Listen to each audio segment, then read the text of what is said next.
let's get into low-scoring shenanigans from the Bears-Vikings game on Monday night. 4 interceptions from the PASSTRONAUT himself, Josh Dobbs. They nearly stole the game anyway. Some terrible football. Pete, do we think that the legend of Josh Dobbs is coming to a screeching halt? Okay. I've been covering this league for 35 years, and I've said it for 35 years. You are what you are. You can have your aberration games, and you can have your little 2 or 3 game stretch, but in the end, it all evens out, and you become what you are. And Josh Dobbs is a backup quarterback in the National Football League. That's what he is. You saw it again. Arizona saw it for the last 4 games he was there. He went to Minnesota. Everybody, oh, my God, look at Josh Dobbs. Maybe the other Jets should have got Josh Dobbs. You are what you are. It's a nice kid, good, smart football player, but he's a backup quarterback in the NFL. All right. Well, here's the question. Because going into this game, you look at the schedule and you're like, oh, okay, you beat the Bears. That's a winnable game. You get your bye. Then you play Vegas and Cincinnati. You get to 9 wins, you're in. And you still have 3 games left. They lost this game. They're now at 6-5. They're the 7th seed. Green Bay's and Brenson's Rams and somebody's Saints are nipping at their heels at 5-6. Does this Vikings team make the playoffs? Bye, Vegas, Cincy, Detroit, Green Bay, Detroit. No. All right. Well, who's going in? Because if you look at the Vikings dropped down to 51% to make the playoffs. If the Rams beat the Browns this week, I think the Rams are going to get the 10 wins. Wow, 10 wins. Okay. Yeah, baby. Let's go, Pete. Look at their schedule. They have read it to me, Brinson. It's the Rams, by the way, shot up to 42%. Well, they have the Ravens. They have the Ravens after the Browns. They get the Browns at the Ravens, Commanders, Saints at home, at the Giants, at the 49ers. The 49ers could easily be sitting their guys. They're gonna win 4 of those. Yeah, I think so. All right, if they win those 4 games, that gives them that puts them at 9-8. 99. That gives them an 89% chance to make the playoffs according to the upshot. Yeah, 9 wins gets you in, I feel like. Yeah.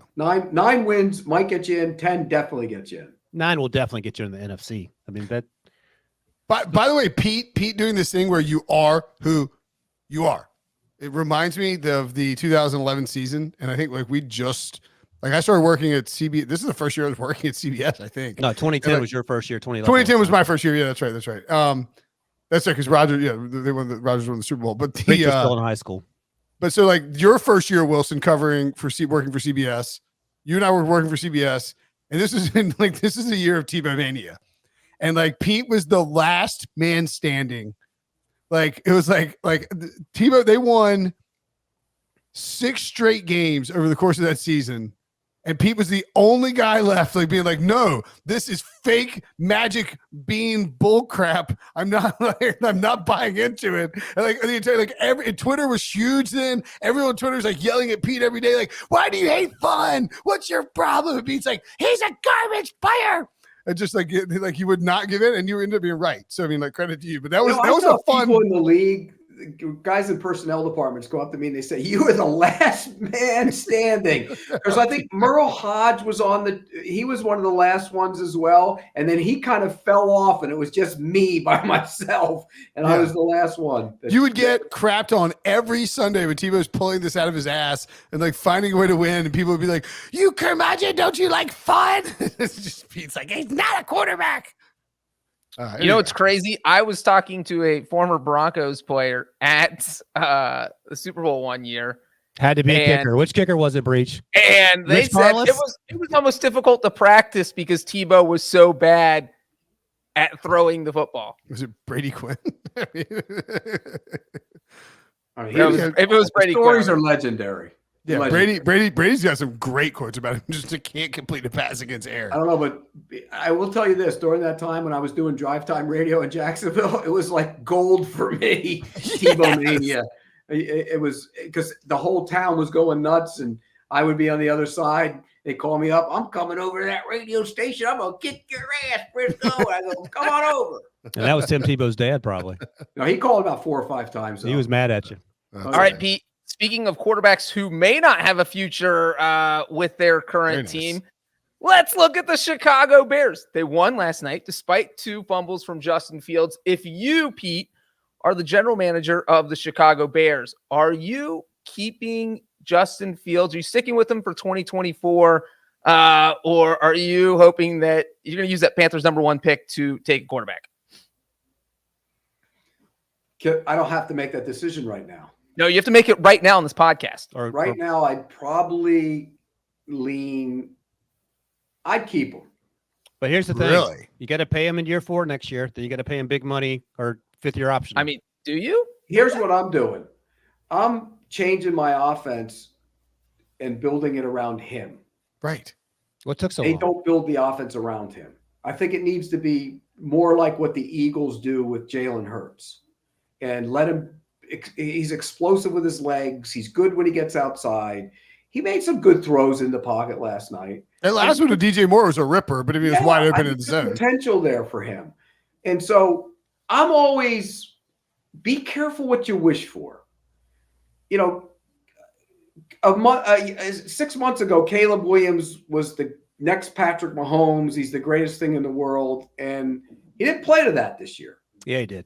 Stop. No, he didn't. You haven't watched. You've admitted to not watching. You're getting blinded again. I worry when you get like this, Ryan. You get blinded. You've admitted that you have not watched him except on Saturdays. You don't use your own eyes. You got good glasses. You spend a lot of money on those glasses. Don't let Rick Spielman influence you. And he's played well this year.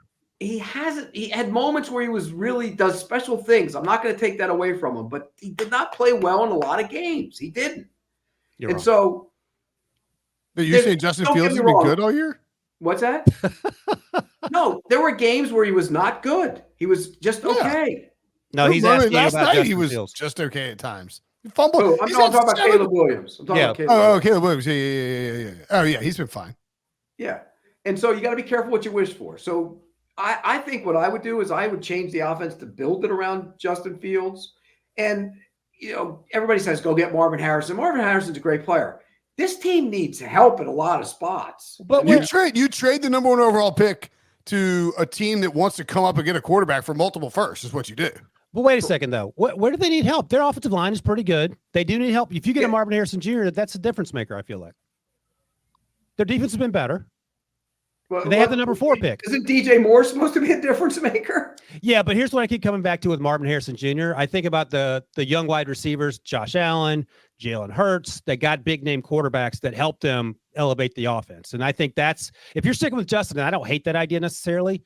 Now, you have to sell Marvin on playing on this Ravens-style offense to Lamar Jackson. Tua with Tyreek qualifies too, by the way. Tua and Tyreek. The problem is, look, their offensive line is okay. It's better. It's gotten a lot better. It's okay. The left tackle's a second-year player. Is going to be a good player. They like him. The right tackle, Wright's a good player. They drafted last year. The interior could be better. Tevin Jenkins is coming back finally. When he's on the field is good. Yeah. But you go to the other side. Getting Sweat alleviates some of the pass rush issues. Tyreek Stevenson's been great. Dexter's playing outstanding. I mean, those guys and the kid from South Carolina is going to be a good player. They have guys. You're right. So, but they got to decide what to do with the corner, Johnson. I mean, he's a free agent. They have a ton of money, and Tyreek Stevenson's played well as a rookie. He didn't play last night because he's hurt. And the kid from Minnesota has played well. Charles Smith is good. So I think here's the thing: you have 1 and 4. I mean, you can't. I don't think you take Marvin Harrison at #1. That's a little receivers never been taken first overall. Right? I think Keyshawn went #1 maybe in 86, 96. Yeah. Quarterback's never gone first overall. But #4, you're not going to get Marvin at #4 either. So either you got to trade down from 1 and then trade up from 4. But I think that wide receiver might help Justin if you're going to rebuild the offense like in a Greg Roman style offense.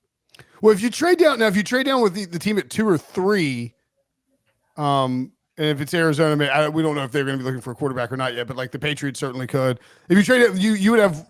Presumably, if you trade down from 1 to 2 or 3, and you also have 4, I think you could get Marvin. There is a lot to. I'll be honest with you. There's a lot to like about Justin Fields, and I think if he was coached in the right offense, I think he could be really dynamic. No, he's 24. I think that's right. I mean, I don't think Luke Getsy's been doing him the best favors early on. I mean, when you think about him and compare his skill set to Caleb Williams. It's not close. They're about the same size, right? I think Justin's probably a little taller. I think Caleb's listed at 6'1", which means he's probably shorter than that. And he's thicker. Caleb Williams is a little thicker. No, I think Justin's thicker and faster and a better arm. He's faster and he has a better arm.